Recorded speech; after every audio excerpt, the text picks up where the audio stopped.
जजों की लिस्ट पर नोटिफिकेशन की डेडलाइन तय हो। सुप्रीम कोर्ट ने कॉलेजियम पर सरकार से मांगी मदद। एक बार फिर से कॉलेजियम सिस्टम पर हुआ बवाल। सुप्रीम कोर्ट और हाई कोर्ट में जजों की नियुक्ति के लिए कॉलेजियम द्वारा तय नामों पर सरकार की तरफ से निर्णय लेने के लिए समय सीमा तय करने की मांग उठी है।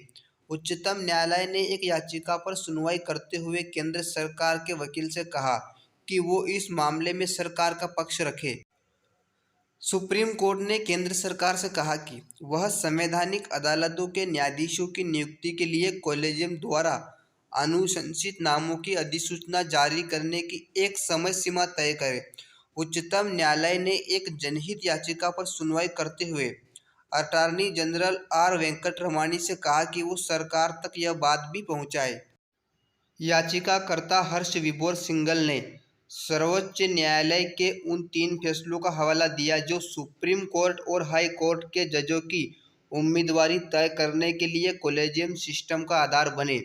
उन्होंने कहा कि इनमें से किसी भी फैसले में केंद्र सरकार को अनुशंसित नामों पर चुप्पी साध लेने या यह तय करने का अधिकार नहीं दिया गया है कि लिस्ट में काट-छांट करे।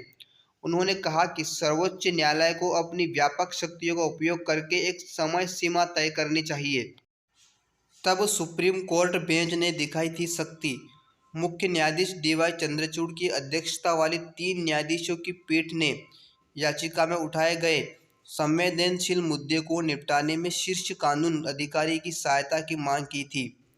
इसी पीठ ने पिछले वर्ष नवंबर महीने में नियुक्तियों पर मतभेदों के हल करने के लिए स्टेटमेंट की तरह व्यवहार करने की सलाह दी थी।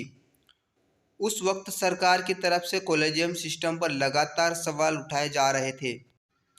आपके बिना तो हम जज समय की रेत में शून्य होंगे।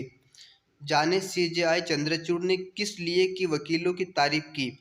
सुप्रीम कोर्ट ने रद्द कर दिया था कि केंद्र का कानून कार्यपालिका और न्यायपालिका के बीच संवैधानिक अदालतों के न्यायाधीशों की नियुक्ति को लेकर टकराव तब से तेज हो गया है जब 5 न्यायाधीशों की एक पीठ ने 4-1 से बहुमत से संसद द्वारा सर्वसम्मति से पारित राष्ट्रीय न्यायिक नियुक्ति आयोग अधिनियम को रद्द कर दिया था।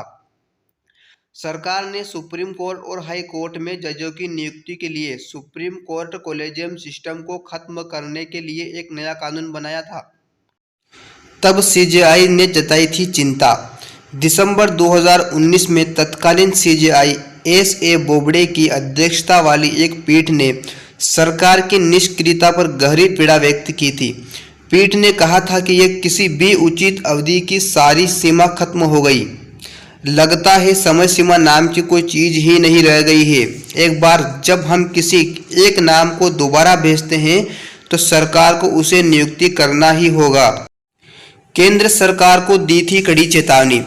मार्च महीने में जस्टिस संजय किशन कौल की अध्यक्षता वाली एक पीठ ने अटॉर्नी जनरल से कहा था कि नियुक्तियों में ज़्यादा देरी अदालत को परेशान कर रही है।